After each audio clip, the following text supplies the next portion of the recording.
Pepsi এসেছে তরমুজ আর ডবির সাথে খেলতে, কিন্তু তরমুজ ভয়ে এক ঝুড়ির একদম উপরে উঠে গেল।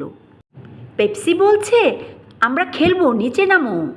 পেপসিকে একটু আদর করে দিলাম, সে সারা ঘর ঘুরে দেখছে, কিন্তু তরমুজ খুব আতঙ্কে আছে আর ডবি ভয়ে পাথর হয়ে গেছে। আমি ডবিকে একটু আদর করে দিলাম। তরমুজ দেখলো পেপসি ঘরে ঢুকেছে, তাই সে নিচে নামলো। ডবি একদম নড়ছে না, সেজন্য পাথর হয়ে গেছে। তরমুজ নিচে নেমেছে বুঝতে পেরে পেপসিও আসলো খেলতে। তরমুজ ভয়ে লাফ দিয়ে উপরে উঠে পেপসিকে ভয় দেখাচ্ছে। তুমি কেন এসেছো? ঘর থেকে বের হও বলছি। পেপসি বলে, আমি বের হব না, আমি তোমার সাথে খেলবো। আমি পেপসিকে একটু আদর করে দিলাম। কিছুক্ষণ পর দেখি ওরা কাছাকাছি শুয়ে আছে।